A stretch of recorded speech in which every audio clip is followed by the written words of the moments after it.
Dog, what is he doing? What do you mean you think it's a CIA? Dude, he is getting rolled right now. He's getting rolled. He's getting rolled on every level. He's getting his pocket snatched. He's dazed and confused. He's getting curb stomped. He's like, you ever seen that scene out of American History X where they like put their teeth on it and whack?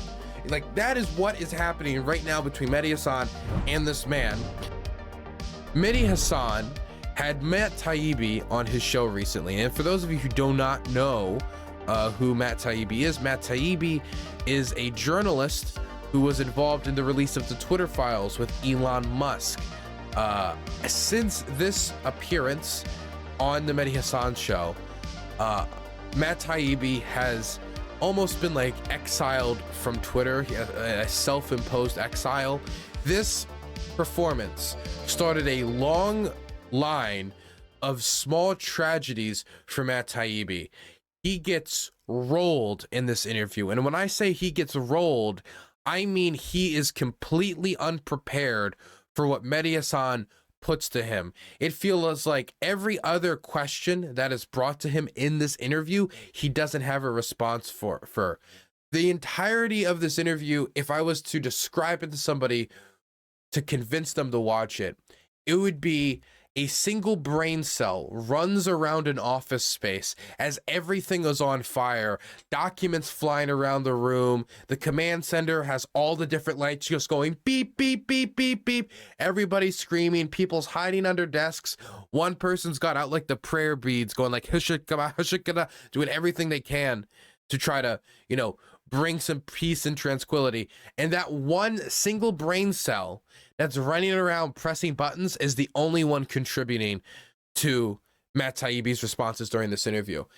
After this interview, it got so bad that he got dragged on Twitter and eventually left the platform. And I'm going to get into that in a second. I think maybe once this debate is done, we can get into the exiling of Matt Taibbi from his daddy Elon Musk's favorite website. But let's start off with Mehdi Hasan's debate. And I warn you, though, this is kind of hard to watch, and I don't even know if I can show it on stream due to murder being a TOS violation. But let's watch it. I don't want to like fluff you guys up too much before the debate. I don't want to bias you too much before the debate. So let's just get straight into it. Investment bank is a great vampire. The world's most powerful investment bank is a great vampire squid wrapped around the face of humanity, relentlessly jamming its blood funnel into anything. This isn't the debate. Let's skip into the debate. Oh, actually, no. You know what? We'll let him play the full intro. We're gonna experience the full thing. Let's experience the full thing. We got the time. We got the focus. Anything that smells like money. That was how in 2009, Rolling Stone journalist Matt Taibbi famously began the Great American Bubble Machine, his 10,000-word expose on Goldman Sachs and its considerable economic influence at the height of the Great Recession. The vampire squid was an indelible image, and it was textbook Matt Taibbi. If you were like me back then, you loved reading his blistering takedowns of America's worst villains. In 15 years at Rolling Stone and in occasional NBC and MSNBC appearances, Taibbi won lots of fans and awards for skewering anyone who shafted a little guy from K Street to Wall Street. But if you listen to him these days, he's telling a different story. I spent 10 years covering the aftermath of the 2008 financial crisis. That was obviously a very serious issue, but this Twitter file story and what we're looking at now and what we're investigating now, I don't think there's any comparison. This is by far the most serious thing that I've ever looked at, and it's certainly the most grave story that I've ever worked on personally. That is a wild claim, considering again he helped cover the 2008 financial crisis, and maybe like now that it's in the rearview mirror, you know, I was 7, you know, when the financial crisis happened. I didn't know it was happening. I had no clue. Morally corrupt. But talking to people after the fact about what it was like, I mean, it was a complete disaster. There were people literally blowing their brains out in the homes they could no longer afford because their lives were ruined. It caused an international economic meltdown that we're still somewhat feeling the effects of to this day. And so it's hard for me to imagine me seeing that, which led to people dying. It led to economic catastrophe. Who knows how much it contributed to the stagnation of people's living standards. And comparing that to Joe Biden's campaign and the government contacting Twitter, and in many instances asking Twitter to enforce its policies when it comes to, for example, the posting of Hunter Biden's genitalia on Twitter, when that was, for example, revenge porn, or other requests that were made, which the majority of these requests were not even fulfilled in the first place. To say that that is a bigger story than the 2008 financial crisis feels a little bit disconnected, and feels almost like, you know, I don't want to say like a con man, but it feels like a salesperson. It doesn't feel like a serious statement. It feels more like he's trying to just sell his Substack with that statement, more than trying to argue, oh yeah, yes, this is legitimately more important than the 2008 financial crisis. I am TKL. Thank you so much for the tier 1 and being sub for 2 months. Yes, the Twitter files, quote unquote, 19 releases of select internal Twitter documents provided to Taibbi and other reporters and activists after the social media site was acquired by tech billionaire Elon Musk, remember him? Which made seemingly explosive claims about the politicized blocking of the Hunter Biden story, as well as allegations that Twitter shadow banned conservative accounts without cause.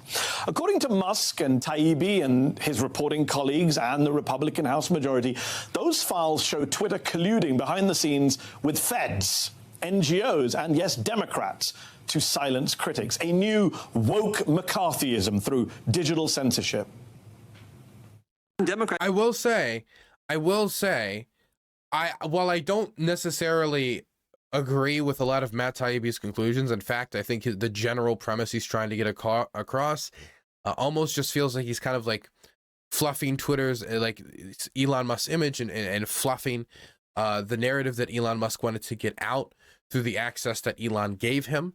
It almost felt like he was like, you know, handing him what he wanted to see, and then Matt Taibbi was somewhat just repeating that out into the open. I will say that isn't to say that there wasn't anything wrong with what you know, the government was doing, or what was there was that Twitter wasn't doing anything wrong. What it feels like to me is that Twitter behind closed doors was having like hardcore back and forth like disagreements about how to correctly moderate in the run up to a very, very, very important presidential campaign, where a lot of disinformation was being spread and a lot of Twitter policies was being violated. And they don't necessarily have not made the right call in every instance. For example, I do think they were a lot more aggressive in the moderation of the Hunter Biden laptop story than they should have been. That isn't to say that it was a malicious campaign of censorship sponsored by the government, which is what Matt Taibbi advertises it as. Democrats used to care about protecting First Amendment free speech rights, too. Now it's like, okay, if you're attacking, and I said this on the House floor, I said, don't think they won't come for you. Oh, the big tech, big media, cancel culture, they make... Because the thing is, Twitter, by the way, Twitter has engaged in some state-sponsored censorship. Now, sometimes that's because the government steps in the way and puts forward court orders, and they don't really have much of an option. But if you look in India, and this is happening under Elon's current Twitter company, under his role, under his watch, Twitter in India, after laying off 90% of the staff there, is basically approving post after post after post, activist after activist after activist, documentaries, even sometimes foreign politicians like the leader of the NDP party in Canada from being accessed in India on behalf of the Indian government. And this isn't even court orders. These are requests, independent requests that Twitter could have rejected, or then, you know, brought before a court or sued over, and they didn't do any of that. But they used to when they had more staff. And I think a lot of this is due to the fact that Elon Musk laid off their staff, and now there's no staff in India to hold up the ethics of, you know, freedom of expression that Elon Musk claims to be upholding. They come for Republicans and conservatives now, but the mob is never satisfied. They will keep coming. But critics say the Twitter files don't come close to making that case, and that they also are a product of questionable journalistic ethics, gifted to Taibbi and others by a billionaire with access and a right-wing political agenda, and then rapidly weaponized by conservative media with little regard for the facts. The Republicans have brought in 2 of Elon Musk's public scribes to release cherry-picked, out-of-context emails and screenshots designed to promote his chosen narrative, Elon Musk's chosen narrative, that is now being parroted by the Republicans, because the Republicans think that these witnesses will tell a story that's going to help them out politically. Is the Twitter file story as big, as damning, as revealing as its proponents claim? That's what we are going to debate today. Because in some ways, Matt Taibbi has become the man of the moment, with nearly 2 million Twitter followers, tens of thousands of paid subscribers to his Substack blog. Not anymore. He's no longer on Twitter. We'll talk about that later. And Republican lawmakers hanging on his every word. The man who used to gleefully heap abuse on the outrage industrial complex on Fox now appears regularly on that very propaganda network he once so wonderfully lampooned. Oh, and that video you saw earlier of Taibbi testifying in last month's Republican-led hearing on the weaponization of the federal government, he says that on that day, the IRS visited his New Jersey home to tell him 2 years of tax returns had been rejected. We reached out to the IRS, but they say they can't comment on individual cases. So, late last month, Matt Taibbi asked me on Twitter, where else, to invite him on the show to debate the Twitter files and free speech and Elon Musk. Now, I've mocked him in the past for doing PR work for the world's richest man, and he's accused me of being an ardent establishment moralist. Great line. But today, I hope we're going to avoid the name-calling and keep it civil as I put my questions to him. Matt Taibbi, a National Magazine award-winning journalist who runs the Racket News Substack and broke the so-called Twitter file story, joins me now. Matt, thanks so much for coming on the show. Why do you believe these Twitter files are so important, and what should our viewers know about what's in them that they don't know? Just briefly, your top lines. First of all, I never said anything about woke McCarthyism, so do you want to take that back? Oh, God. I didn't put that in quotes. I said a so-called woke McCarthyism. Jim Jordan has also talked about that, and that was a line into Jim Jordan. But happy to say that you haven't described it as McCarthyism. You've described it, I think, as a digital censorship complex. Industrial... I said digital McCarthyism, not woke McCarthyism. Okay, digital McCarthyism. We can correct that, yes. Okay, good. So you started off, as I expected, with the whole what happened to you, man routine. Well done. So, yeah, these are, I think the rest of the stories speak for themselves. I don't have to talk about how important or not they are. What? Okay, so right off the bat, okay? Right off the bat, it feels like he was ready to go on like a chill podcast with like Jordan B. Peterson. It doesn't feel like he was ready to go on television. It's a rough start. It feels like he isn't ready. Let's give him a little bit for his mind to clear. Maybe it's the fog, as the engine's starting up, it's like just like the train is just getting out of the station, give him a second to collect his thoughts, but not off to a good start. The audiences are interested in them because of what they show, that there was an organized, systematic. Also, you saying I don't need to prove anything. You accepted an invitation to go on a show. I don't know why you went on the show if you don't have something to prove or something to say about the journalistic work you've done. Structure in place for the FBI and the DHS to talk not just to Twitter and to forward thousands of moderation requests to companies like Twitter, but also to virtually every other social media platform.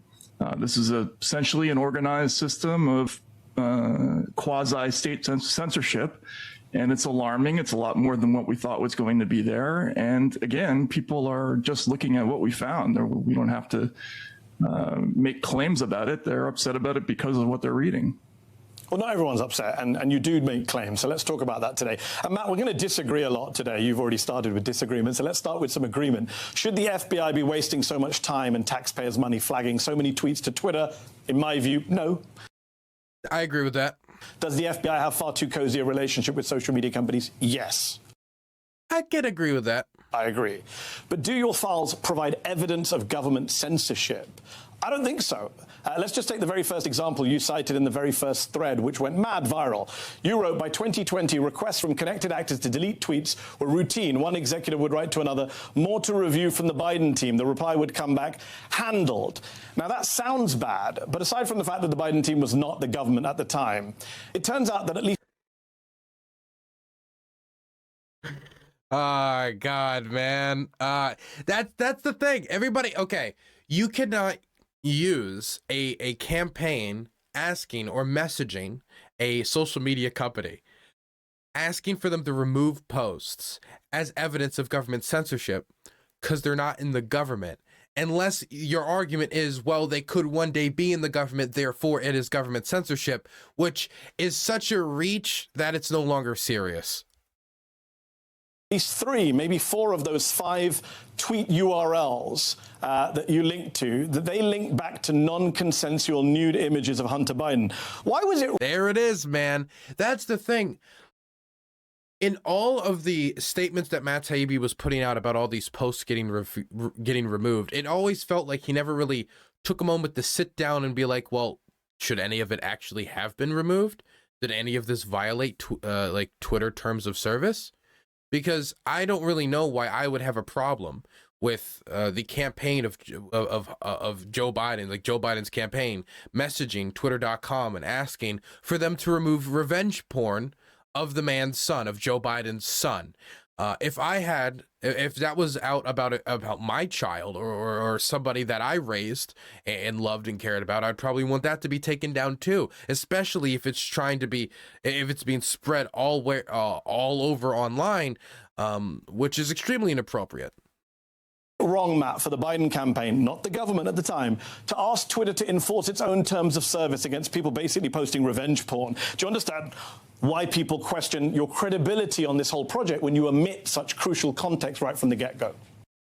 Fair question. I think that's a fair question. Why did you exclude this information? First of all, the reason that's important is because the ordinary person can't just call up Twitter and have something taken off Twitter. If you put something nasty about me on Twitter, I can't just call up Twitter and talk to the government liaison, whose name I won't mention on the air. Matt, okay, so first off, I am almost positive that Matt Taibbi could absolutely call up Twitter.com and get them to remove posts that are going against terms of service. If there were images of Matt Taibbi nude on Twitter.com that was, revenge porn that was put out of him, I am almost positive that he would call up, just like most normal people probably would call up Elon Musk and ask for his support or help. He has communicated directly with Elon Musk before. I find it hard to believe that at the time of this interview, he couldn't do that. And also, most people can make requests, but also, would it be that difficult for people to really, for any organization or group of influence to establish a relationship with Twitter.com? I know celebrities did this all the time. Twitter used to bend itself backwards in an effort to try to get celebrities on the platform, because once they had more celebrities on the platform, they were hoping that the fans of said celebrities would also come on the platform. The same is true about government organizations and other organizations, that they would have liaisons or other basically middlemen between them and Twitter.com. So if they have a problem, they can interact with the website. This is fairly common with, I think, a lot of social media companies. I don't think it's that crazy. Would it even be that bad if they did have a liaison where they could report like, hey, there's this problem right here? And say, hey, can you take care of this? And have them take care of that. That doesn't work for the ordinary person. The Biden campaign could do it. Donald Trump could do it. But I can't do it. Can you do it? I don't think so. You didn't answer my question. Why didn't you tell us what were in the URLs? Because it sounds much worse than it is. Mehdi Hasan is sharper than me today. I didn't even notice the pivot. When you discover that actually it was simply a violation of Twitter's terms of service, that these were nude, non-consensual images for Hunter Biden, why not mention that? Did you not know? In which case, no. That's kind of incompetent. Or did you know and you were just hiding it from people? Incompetent? I mean, if you didn't know, if you put up... MSNBC. My Did God, you you know- got 6 consecutive years of just Great. screw ups on the Russia story. Well, that was predictable. If we're going to do predictable, can you answer the Dude, this is so bad. This is so bad. I mean, he pivots away from it the first time. The second time he brings up, and he's just like, he just says Russia. His response is literally just, "We'll run about Russiagate, MSNBC." This is really bad, man. Okay, we're only 10 minutes in. We're only 10 minutes in. Maybe he'll recover. Okay, I pre-watched about 10 minutes in. I didn't want to see the rest of it because I didn't want to, who knows? the question? He might recover. Did you know what was in the URLs when you posted them? It's a Tell you simple what was in question. the URLs. Why didn't you tell us? I don't need to. Because it's really, you don't think it's relevant that it's a violation of Twitter's terms of service to have nude pictures of Hunter Biden up? Look, every time they make a request to Twitter, they're doing what you're arguing. They're making the argument that, oh, we're not actually asking. This isn't censoring. This is just the government pointing out that That's this what or the that. emails show that you posted. They Right, don't but demand anything, do they? They say, can you check if this is in line with your terms of service? And those URLs weren't. So I'm wondering why you wouldn't mention that. First of all, the government, I can't even report that yet. All right. Dude, is he okay? Is he okay? Is he fine? Did he know he was going to be doing this today? Did he prepare for this? Was he like ready? Was this like an offer he got like an hour beforehand, like a last minute offer that I'm not aware of? Like, is he okay? I would feel like somebody who, spoke before Congress, somebody who has gone on podcast after podcast, Joe Rogan show, all these different mainstream news programs. I would expect him to have some like type of media training, some type of preparedness for an aggressive interview like this. I guess, I don't know. I guess I've never seen him take an aggressive interview on TV. And Mehdi Hasan, has written books about how to debate people. He's very good at what he's doing. He's very good at applying pressure. But Mehdi Hasan isn't even applying particularly a lot of pressure right now. He's only just gotten started. Is he good? Is he okay? When they're doing this, it's self-evident what they're doing, and I don't have to make claims about what it is. I can just show you. You're a reporter. That's your job. That's your job. Unless Matt Taibbi is just like here and then I'm done. Like here, like if his job is literally just to show people stuff, then all he should have done is just posted the entirety of because this the whole idea behind like the Twitter files was that he would have unrestricted access to the files behind Twitter, to their communications between themselves, the government, campaigns, all of that. Then all he would do is take all of it and just post it publicly online. But no, he took stuff and he interpreted it and he explained it and he explained why it was a problem and he called it like censorship and he interpreted it. So he did have to explain it. But now, like a few months later, he can't on TV, on primetime television, MSNBC. What they're doing, everybody But you knows. didn't, Matt. That's the problem. You didn't show the world that the Biden campaign asked for nude images. You didn't. Other people pointed out what those URLs were. You never did. And that's the problem, Matt. There's a lot of omission. Tens of thousands of There's a things lot that I wrote. Am I going to describe every single thing that I published? That was the first Twitter file and the most viral tweet. Noam Chomsky, who you know and I know By the and we way, like, which is about a subject you guys screwed up. said one of the, and we'll come back to that, has said one of the greatest forms of censorship in the media is censorship by omission. You've heard that quote. There's a lot of omission in the Twitter files. A lot you and your colleagues don't tell us. You mentioned in passing, for example, in your very first thread that the Trump White House made requests of Twitter too, i.e. the actual government, not the Biden campaign. But you didn't tell us what those Trump requests were. It took an actual Twitter whistleblower. Well, it took an actual Twitter whistleblower.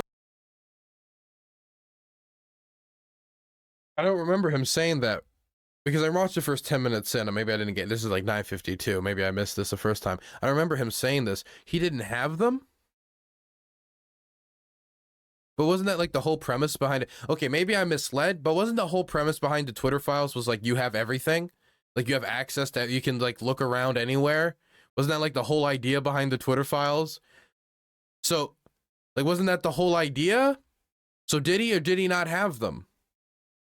Okay, or am I mistaken? Did he not have unrestricted access? Because I could have sworn that the whole idea behind the Twitter files was that Matt Taibbi could go through basically the entirety of Twitter's internal communications and debates about why they took down these posts and why they took down those posts in order to give transparency so people don't feel like Twitter's throttling people for their political beliefs, and that Elon can be like open and honest about not only why he wanted to take over Twitter.com because of the evil of what was going on behind the scenes, but, you know, exactly what had happened in the lead up to him taking over the company. And that required him to like open up all of the Twitter files, all of them, and give Matt Taibbi access to everything. So if it was that, you know, he had unrestricted access, then he did have it, and he just didn't have it. And then this would be an issue, I mean, of, you know, not doing his due diligence as a reporter, not doing a good job, or he didn't have unrestricted access, which then kind of like undermines like the whole premise. I don't really understand, dude. This is not good. I hope Mehdi catches that.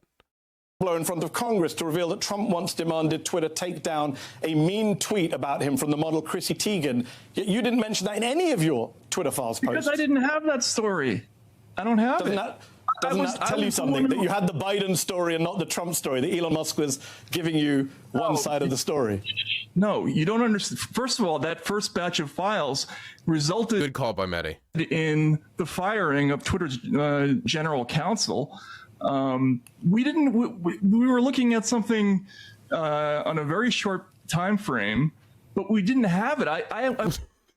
What is he doing? I went out of my way to report that fact. I was the first person who reported that Donald Trump made requests and had them honored on Twitter. But you outlined which ones the Biden team did without giving full context, but you didn't outline which ones the Trump. What do you mean you didn't have it? You were supposed to have full unfiltered access. That's how it was supposed to work, as far as I'm aware. What do you mean? If isn't that the whole premise of the Twitter files and why it was supposed to be such a gigantic news story that deserved like 15, 16, 17 threads, no matter how boring it got, was because, well, at least we have like this full transparency. When I first heard about the Twitter files, right, I mean, while I was never particularly excited about it, like, because I was not particularly interested. I've been so busy in the Ukrainosphere, you know, working on this stuff, but I had no problem with it because I was like, well, you know, it's transparency, and transparency is good. Right? It's good for the government to have its communications with these companies revealed, so we know that the government isn't like strong-arming these social media companies into censoring on their behalf, like what is going on in India right now under Elon Musk's his ownership of the company. That is what Twitter's doing in India due to its low amount of staff and inability to fight back against the government's requests to censor documentaries critical of Narendra Modi. So, like, isn't this the whole premise? And yet now all you can really say is like, so did Mehdi. So now all Mehdi has to do is say, so was it just that Elon Musk was basically feeding you what to say? Like, hey, here's all the stories that are interesting. Like, let me just give you look at all these things. And don't look at anything over there. Or did he just not do his due diligence as a reporter and do proper digging around Trump and show that? Because he should have had access to that if the premise of the Twitter files holds true. You should ask yourself why it is you didn't have it. Let me ask you this. A lot of your own Twitter files reporting shows top Twitter employees They don't have it either, by the way. The whistleblower in Congress didn't have it either. I know, but she did say under oath that this actually happened, so you can accuse her of what you want later. I don't have to accuse them. So it sounds like you are. Out of interest, Matt, the emails you show really difficult content moderation decisions. They don't show Twitter rolling over. They show people actually having really interesting... True. Said this earlier. Discussions, unlike now where Elon Musk just dictates that NPR is state affiliated and it happens overnight. They also show Twitter resisting requests to things that members of Congress have asked them to take down, members of the FBI. So I wonder, how do you call this a censorship industrial complex when Twitter, according to your own files, is saying no a lot of the time? I mean, if it was censorship, they'd have just rolled over every time Agent Chan of the FBI or Congressman Adam Schiff made a demand, but they didn't. That's what seems to be happening in India right now. I'm sorry, I keep harping on about India, but I'm just really pissed about it. I published an explicit tweet which describes Twitter's internal ads policy, where they say publicly, we are going to represent that we make these decisions at our sole discretion. Internally, we are going to act when the U.S. intelligence agency The U.S. intelligence community, that's the quote. When the U.S. intelligence community determines that an account is linked to a foreign malign threat actor. So they're talking about their two-phase system in the document. Now, yes. But your words, Matt, you say, to their credit, they turned down requests. You say it yourself. Those are your words in the Twitter files. Yeah, they did, but this is a story that has multiple layers to it. The government is constantly applying pressure to these companies. It starts with a baseline of them not wanting to be engaged at all with the government, or to have a very limited relationship. The door gets kicked open when, in 2017, particularly in the fall of 2017, when the Senate Intelligence Committee starts leaning on Twitter to endorse their accusations that there had been a substantial number of bots linked to Russia's Internet Research Agency. And essentially, it was made plain to Twitter that they would both be subject to lots of bad press and perhaps increased regulation if they didn't communicate with the Senate Intelligence Committee in the way that they wanted. But communicating is not rolling over, Matt. All I'm saying is I don't see the evidence. If I saw evidence... They didn't. Adam Schiff says take down a tweet, and they don't, according to your own files.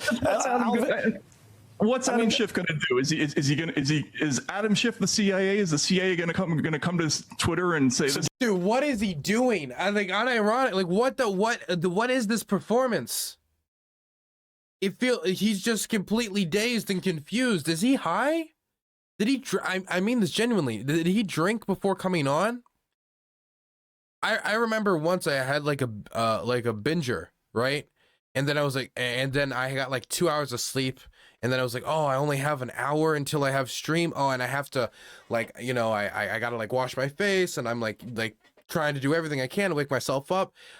What I would imagine is that if I had that 2 hour binger and I didn't even sleep, and I just went straight on stream and then went into a debate with, like, I don't know, Destiny or someone like Mehdi Hasan, go on some cable news show, I would imagine this is somewhere around how I would have performed. Because like, this is not good. This is not good. This is really, really bad. Do you have evidence? So do you have evidence that the CIA demanded a tweet got taken down and they did it immediately? I haven't seen it. Well, we think it's the CIA.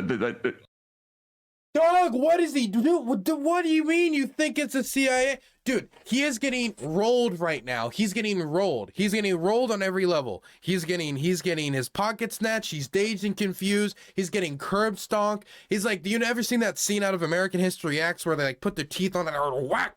Like, that is what is happening right now between Mehdi Hasan and this man.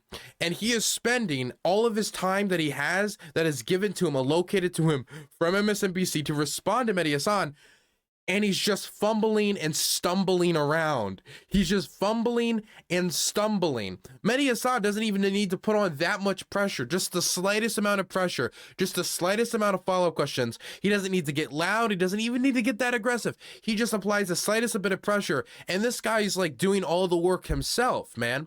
This is like you bring somebody to the executioner's room, and he's decided to tie the knot. He's decided to tie the noose. He's decided to get the chair ready. He's decided to make sure the trap door works. He gets on the chair. He like puts it around him. He's doing all the work for Mehdi Hasan himself. Quote unquote other government agents. So what does that even mean? Oh, it could have been CIA. Why are you spending your time even bringing? Don't bring up things you don't even know about. Like, deal with concrete facts. Deal with concrete facts here, because that's what Mehdi is doing. He's concentrating on specifics. Don't concentrate on the if, ands, and maybes. You already look like you're waffling enough.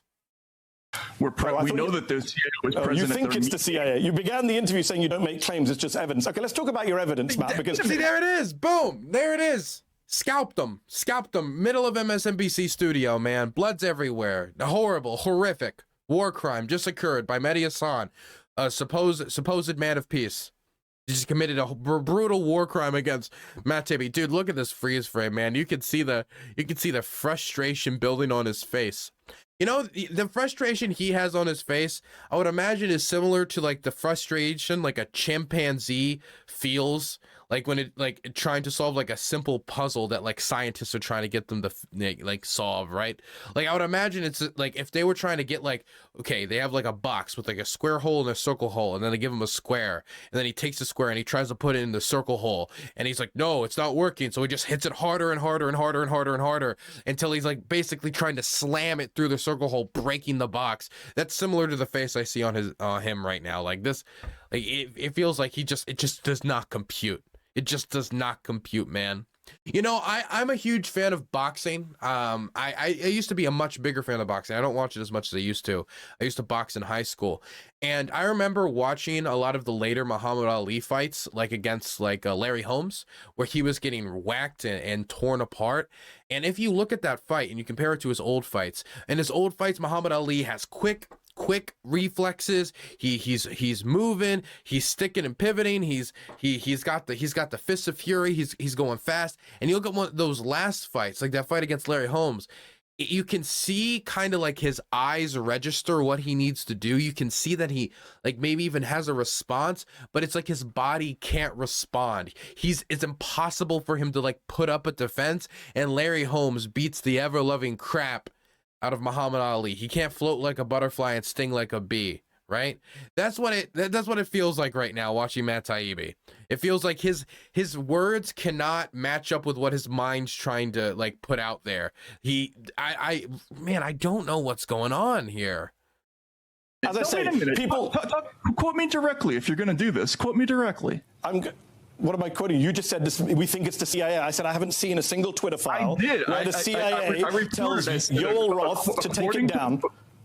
We showed reports that came through the Foreign Interference Task Force. We know it came through the FBI. We know that's the destination by which it came, but the origin of the document we couldn't determine because, and there's lots of these. We have hundreds. There are lots of these, and Twitter doesn't deny that they take stuff down, right? Twitter put out a report in Caroline, and you're going to let me answer the question because you're accusing me of getting this wrong. So these documents. Dude, Mehdi is so chill. He is vibe. Dude, look at Mehdi. Do you notice like Mehdi's like leaning back? Do you see this? He's leaning back. He's so relaxed. He's got this. He already knows. You can even see the smile on his face. Look at it. Look at the smile on his face. This wrong. So, dude, he is at peace. Okay, he is at peace. He is one with the flow. He's flowing like water right now. He's leaning back, man. He's like a martial arts master right now. He knows he's won. He's already hit checkmate. He's just waiting for his opponent to realize that he's already won. He's relaxed. He's got it, man. These documents. I went out and I talked to every former intelligence person from every agency that I could to try to identify where these documents came from. And I ended up quoting, I think I quoted John Kiriakou, and I think one other person is saying that looks about right. Because the people that I talked to thought that this was probably something I struggle with a lot, and I can see him struggling with it here, is like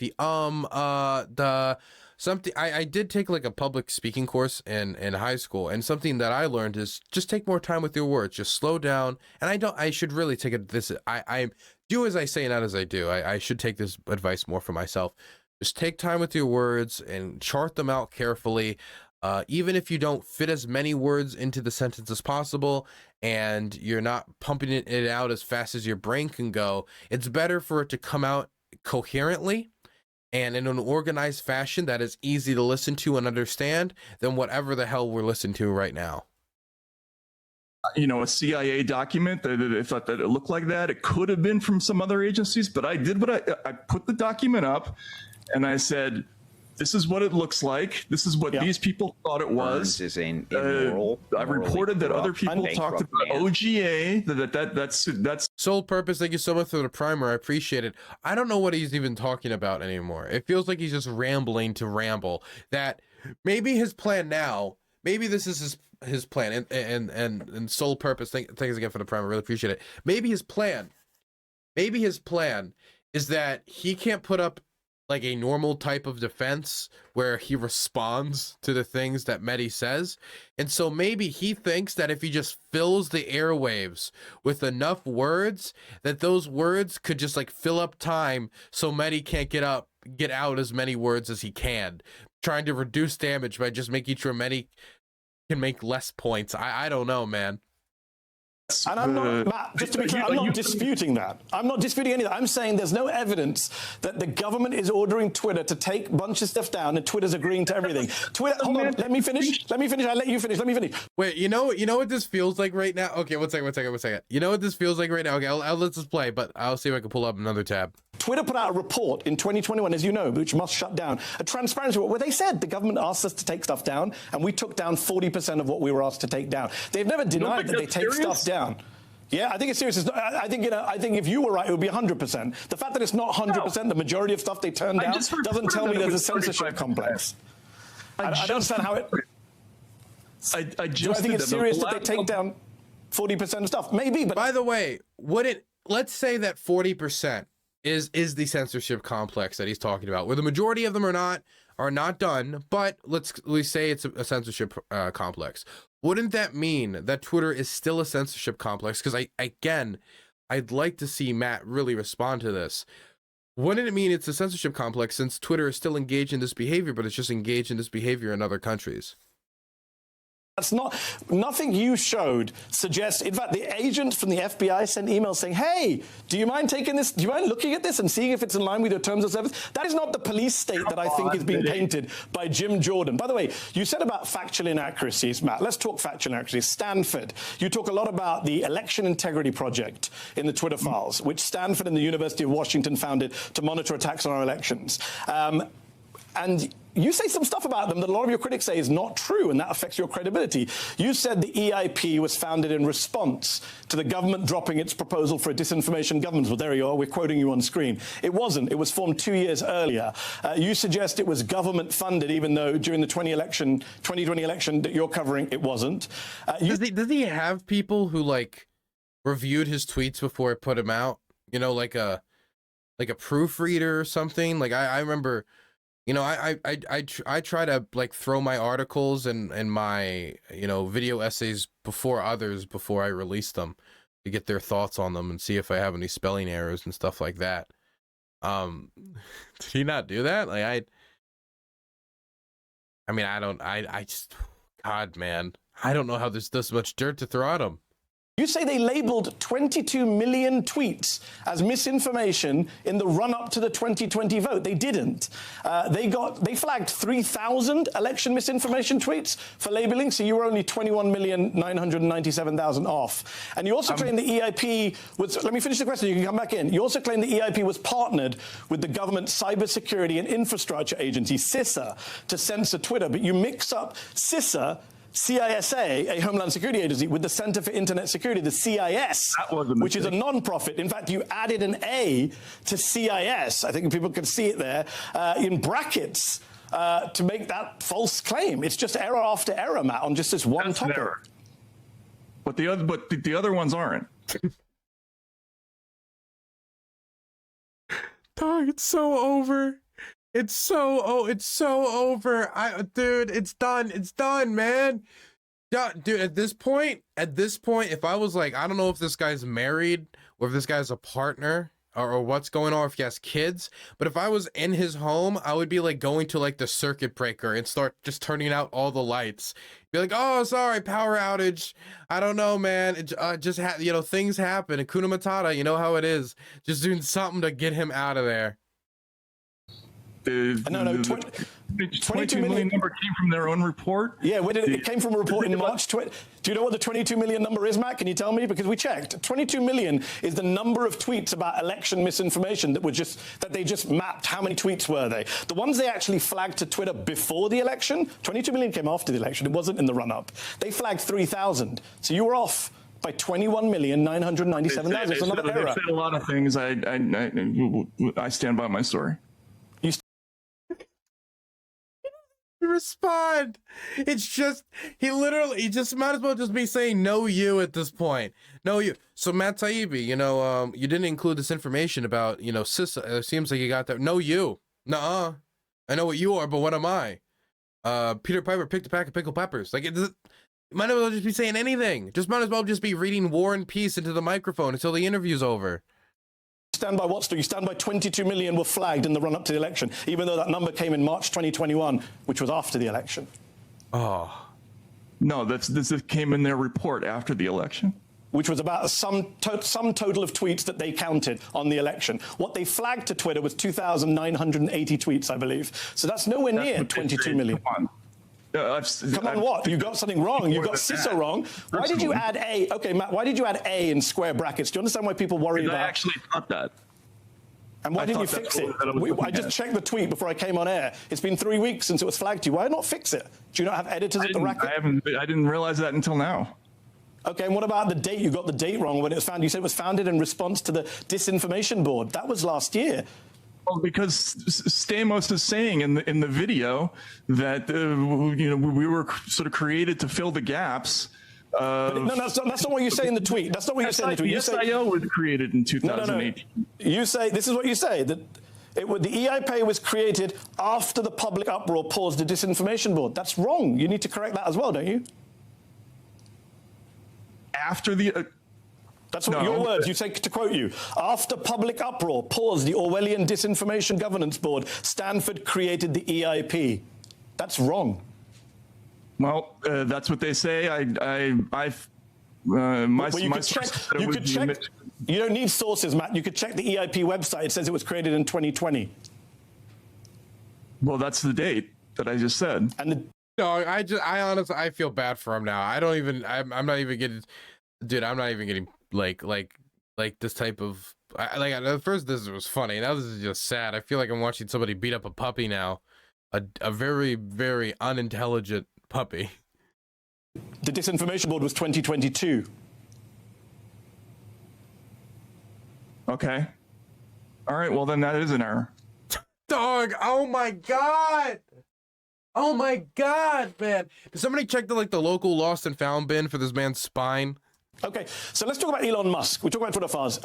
You have talked about why you don't want to reveal that he's your source, even though he's basically outed himself as his source. I get that you don't want to reveal your source as you're a journalist, but Barry Weiss has outed him. He's outed himself. What's interesting about Elon Musk is that we checked. You've tweeted over 30 times about Musk since he announced he was going to buy Twitter last April, and not a word of criticism about him in any of those 30-plus tweets. Musk is... Oh my, this is the easiest for him. This is easy. This is recover territory. This is the thing that can show that he has, that one working brain cell that I talked about in his head that's scrambling around right now as everything is on fire. By the way, at this point, half the brain cells in his head have already died. They've burned to death. They've died from smoke inhalation from their office, from all the paper in the offices burning as they've panicked. This is a good opportunity. This is a good opportunity. All he has to do is be like, I'll criticize Elon Musk. I'm the guy who's against Wall Street. Here's my critiques of this, and that. That's all he has to do.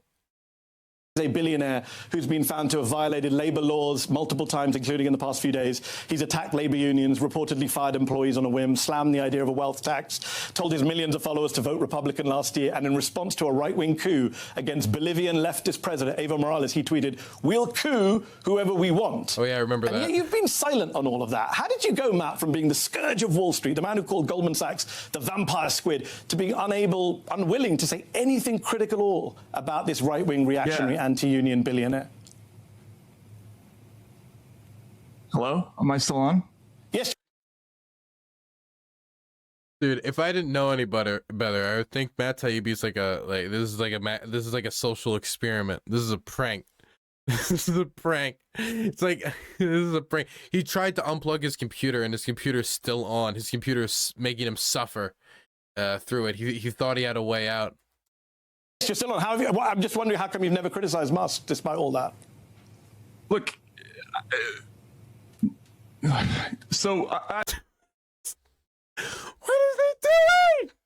What is he doing? I like Elon Musk. I met him. This is part of the calculation when you do one of these stories. Are they going to give you information that's going to make you look stupid? Do you think their motives are sincere about doing X or Y?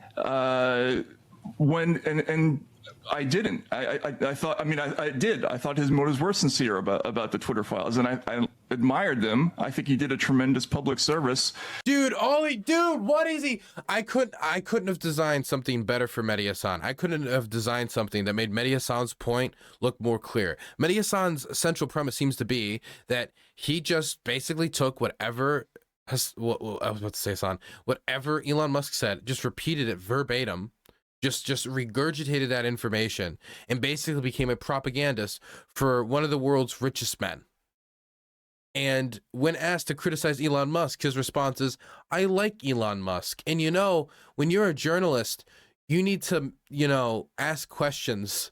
And then he just describes like what journalism is. And then that's it.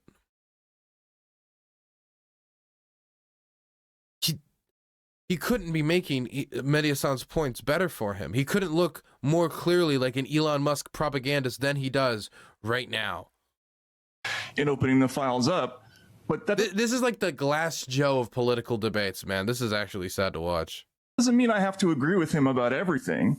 And Agreed, when I agree with you, but you never disagree with him. You've gone silent. People would say that's access journalism. No, I haven't reported anything that limits my ability to talk about Elon Musk. So will you criticize him today for banning journalists, for working with Modi government to shut down speech? Yes, talk about it. For, you know, being anti-union? You can go for it. I'll give you as much time as you like. Would you like to criticize Musk now? No, I don't particularly want to. Look, I didn't criticize him really before, and Why would you do that? Why would you do that? Why? Just anything, just criticize anything.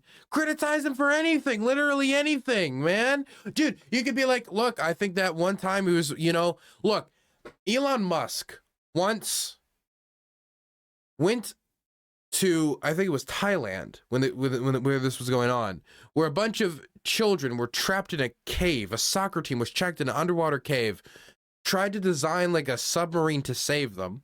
One of the rescue divers said that the submarine wasn't helpful, and he responded by suggesting that person was a pedo. Is that not something worth of criticism?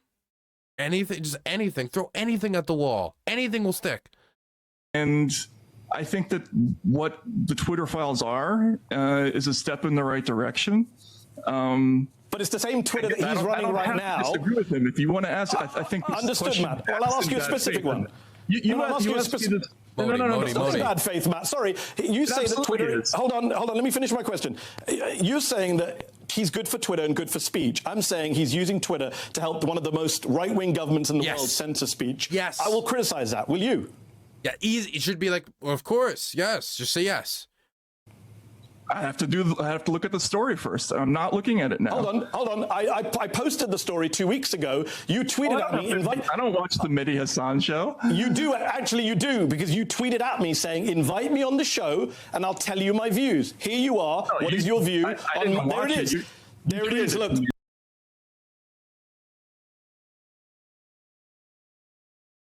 There's no recovering from this. There's no recovering from this. This is no recovery. There's no recovery. You know what? I know what to play. One second. Yeah, and you said, look, we'll read your words. Why don't you invite me on your show to talk about it, since you're so absolutely sure of what I'll say? You're right, I'm not sure. What is your view on Musk working with Modi to censor speech?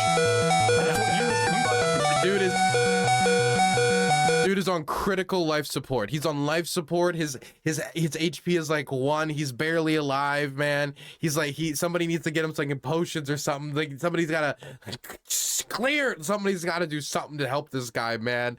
Dude, that is pathetic. This is honestly a pathetic performance, man. And I don't want to be mean to the guy, because like Mehdi Hasan is doing my job for me, man. He's doing my job for me, dog. But somebody's got to switch him. Yeah, somebody's saying in chat, switch him out like a Pokemon. Somebody needs to throw in like a Meowth in there, or like a Pikachu or something. Somebody's got to switch him out with somebody. Like, just go get like Charlie Kirk, switch him out with him for a second, or anyone, man. Literally anyone. It could be Andrew Tate, man. Andrew Tate would be doing better. About it, but listen, this came up the first time. I think it was Twitter files number 6, when when you said, dude, I can't, how does he, okay, can we go back and actually go back? He says, so Mehdi Hasan quote tweets something that says, this was done at the request of the Indian government, apparently. Twitter has blocked the accounts of several high-profile Canadians, including NDP leader Jagmeet Singh and poet Rupi Kaur, from internet users in India. Then Mehdi Hasan quote tweets that and says, I'm sure Taibbi is all over this. Then Matt Taibbi quote tweets that saying, why don't you invite me on your show to talk about it since you're absolutely sure of what I'll say? Now he's on the show. He's asking him about it. Why would he quote tweet him? Why would he say, invite me on the show to talk about this, then be invited on the show and then have zero things to be said? Like nothing to say about it. Why did he not think this was going to be brought up? Why did he think this wasn't going to be brought up?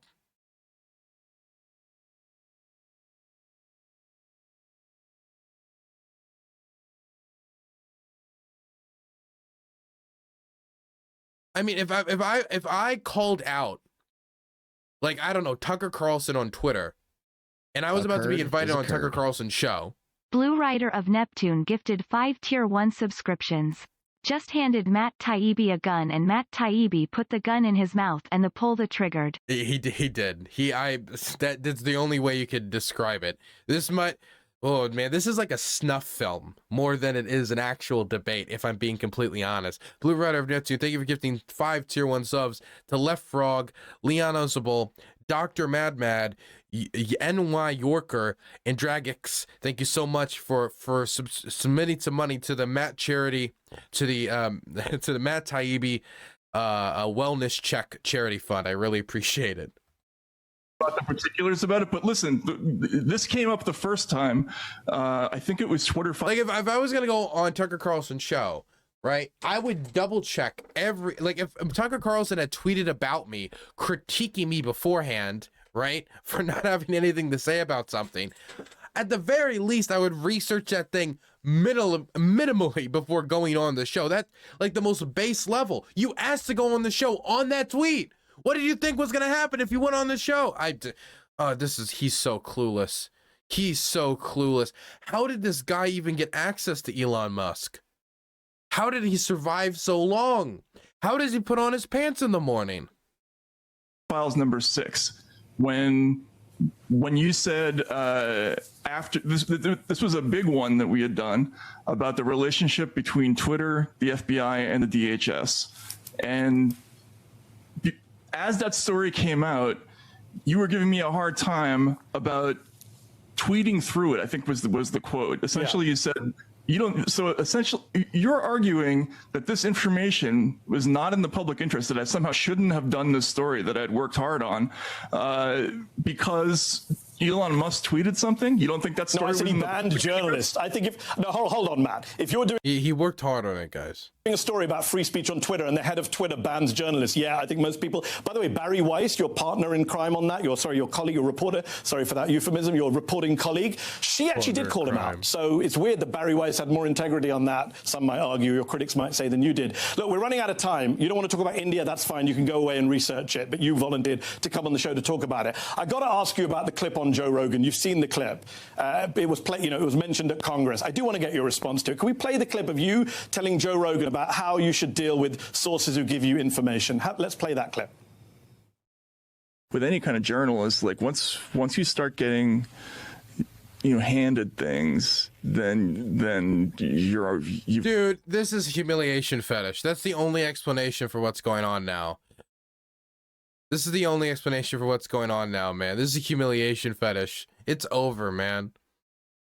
It had somebody in chat said this is a public hanging. Somebody needs to go to Mehdi Hasan's house and arrest him for this lynching, for this public lynching of the innocent Matt Taibbi.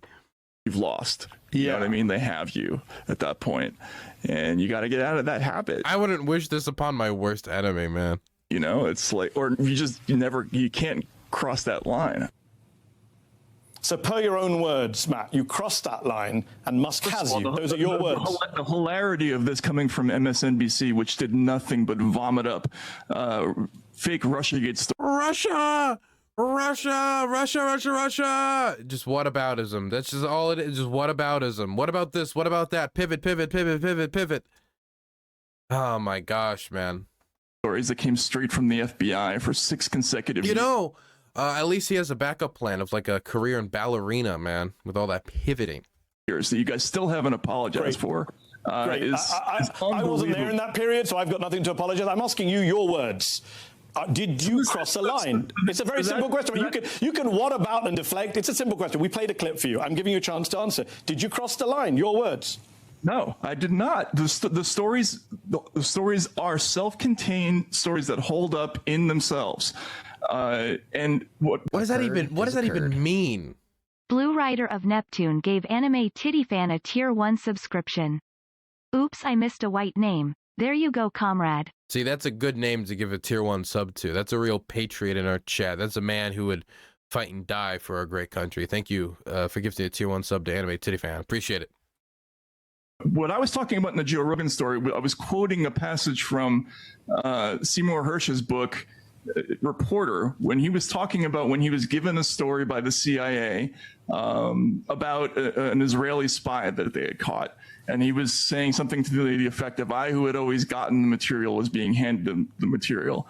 So, yeah, look, it sounds bad, but this stuff is clearly in the public interest. That is the, you couldn't say something more incriminating, or you couldn't say something that looks more suspicious than, yeah, obviously everything I said on that show sounds bad. It's real, but it's true, and I'm doing the best I can to report it. Dude, I'm sorry. It's like, I worked hard. I did the best I can. Okay, man. I'm sure you are a real workhorse. Okay, I'm sure it was very difficult. I'm sure you're very stressed because people critiqued your journalism. I'm sure it was very difficult for you to, you know, go on all those podcasts and make all of that money.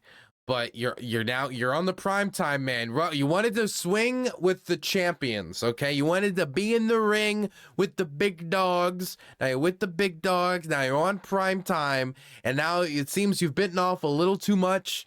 It seems like you've bitten off more than you can chew, and now you're in deep water, buddy. You're in deep water. Health, your HP is low. You're barely floating above water, man. And all Mehdi Hasan has to do is go bloop. The question is, the test you always have with your sources is whether or not this stuff is in the public interest and whether it's accurate. And apparently I've gotten like one thing wrong or a few things wrong, but mostly I think these stories are going to hold up over the test of time, unlike your Russiagate story. So let me ask you. Just again, the pivot, man. This is the third time he's mentioned Russia. They haven't talked about Russia. The Russia has nothing to do with anything they're talking about.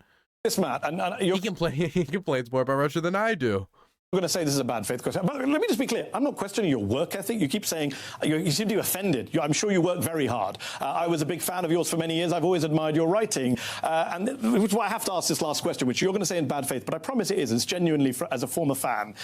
You tweeted in response to Jim Jordan, and you started the interview saying, you know, oh, my journey. You have been on a journey for many of us. You said it was an honor. Thank you, Chairman Jim Jordan. It was an honor. A lot of people think that sounded a bit fawning to one of the most right-wing members of Congress. Later, you meet Ted Cruz. I don't think it's an honor to be invited to Congress. Who calls you a true patriot.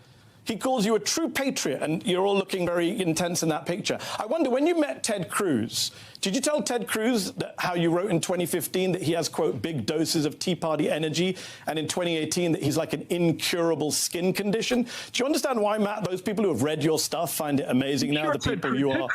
Ted Cruz knows what I've written about him over the years. He knows that I talked about him as, I described him as having a face like a waterlogged Reagan mask sewn together at gunpoint. He knows all that stuff, but that's the point. This is America. We don't have to agree all the time. I don't have to like them these people all the time. They're on this issue. They're giving oxygen to something that I think is important, that I think a lot of people is important. And if he wants to meet me, that's fine. If Jim Jordan wants me to come talk in front of Congress, I'm happy to do it. I'm happy to answer questions. If I'm wrong about something, I'm happy to answer that too. But I guess. Okay. Well, okay. I didn't just. look, I can go back and forth about being happy to speak before in front of Congress and Jim Jordan. Like, well, none of this really matter. I'm gonna be honest. That doesn't really matter to me. That doesn't matter. But what he just said. Amy, that's fine. If Jim Jordan wants me to come talk in front of Congress, I'm happy to do it. I'm happy to answer questions. If I'm wrong about something, I'm happy to answer that too. It doesn't seem like he's very happy to answer what he's wrong about. I'm going to be honest. He says he's happy to, but he doesn't sound very happy. He doesn't look very happy for the majority of this interview. But I guess where we disagree is that I'm committing some kind of a capital offense by testifying in Congress about my own reporting, answering questions factually, and meeting these people is ridiculous. I guess where we disagree, Matt. It is an honor to talk to Congress. It was an honor to talk to Congress, and I'm proud that I did that. I mean, not every congressional committee is an honor to appear in front of. I'm pretty sure it wasn't an honor to be invited when people were invited to the House Un-American Activities Committee. I mean, this is the point, Matt, the context. We're out of time, sadly. Okay, that was a swing and a miss on Mehdi's part, in my opinion. I think there's a difference between being asked to report on your reporting and being asked to, report at the House Un-American Activities Committee.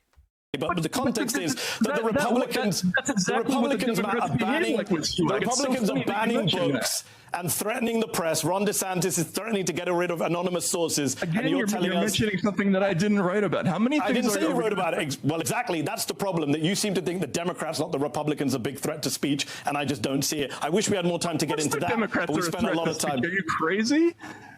I mean, you don't think the Democrats are a threat to speech? Have you been paying attention? Yes, I think all politicians are a threat to speech. But in this country, if you think the Republican Party is not the biggest threat to speech, then I don't know what to say to you. Maybe you should log off a bit and go to Florida. We'll have to disagree. We'll have to disagree on that. It's an easier point to just be like the mainstream right-wing candidate for office, the Republican candidate for office, the front runner, wanted to open up the libel laws and wanted to throw people in prison for burning the American flag, which has been time and time again reaffirmed as constitutionally protected, including by the Supreme Court. I think it's an easier point to use.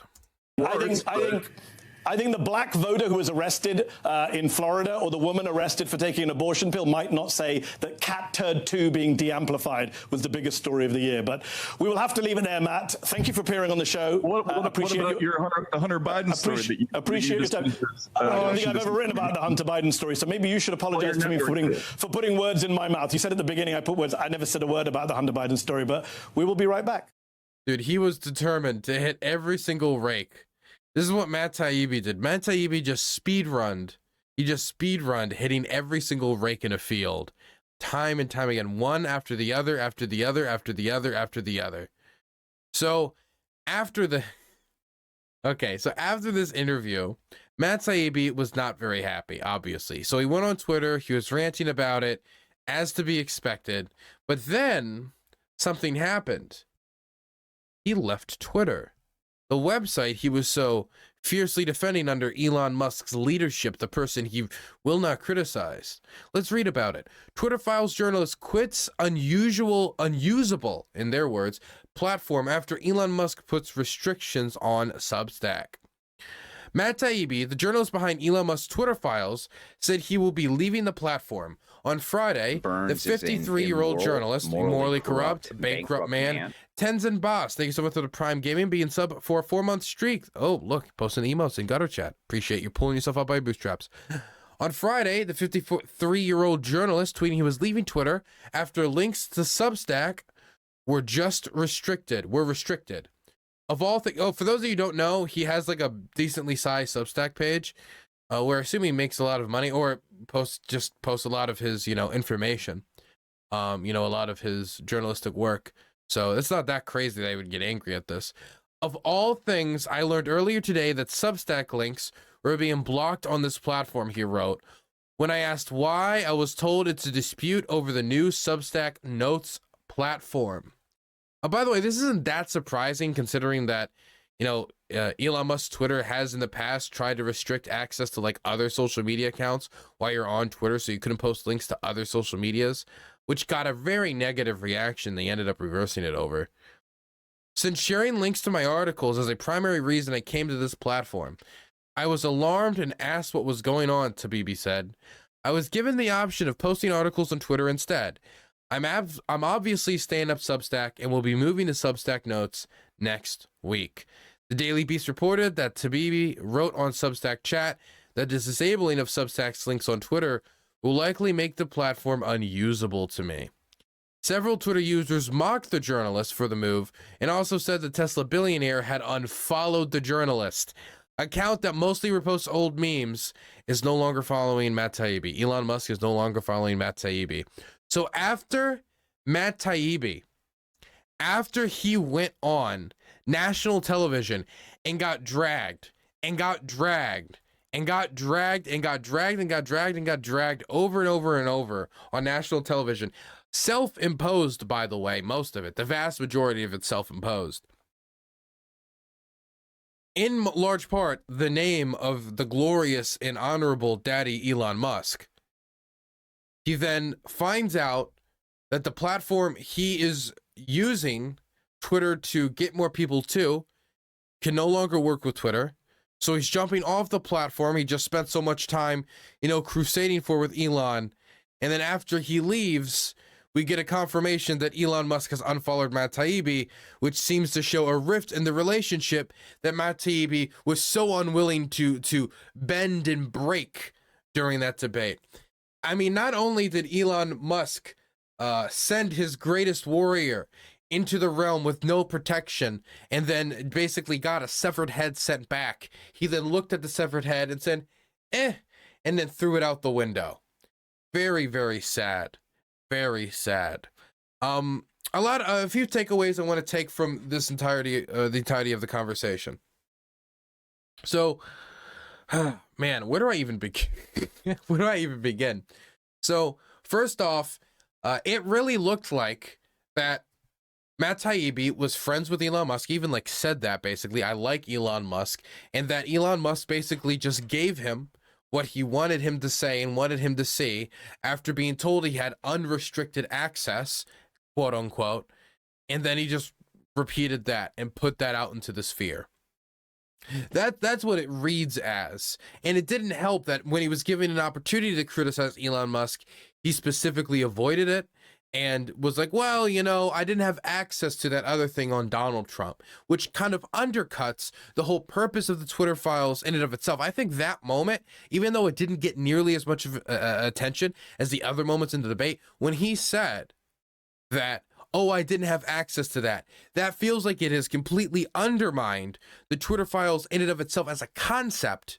Not that it couldn't have unveiled anything at all, but that the concept was that Twitter was going to give Matt Taibbi and a bunch of other journalists unrestricted access to the communication with all these people so they can see the decision-making processes behind Twitter.com in the years leading up to Elon Musk taking over the company, and their communications with other accounts and moderation decisions that they made, the process, the logic they used when making these moderation decisions. But if he did not have access to this, then it means that either A, he didn't do his due diligence, and when he had access to look at the President of the United States communiques, he decided to avoid it, that is Donald Trump's, or B, he never had full access to Twitter.com, undermining the entire purpose of the story.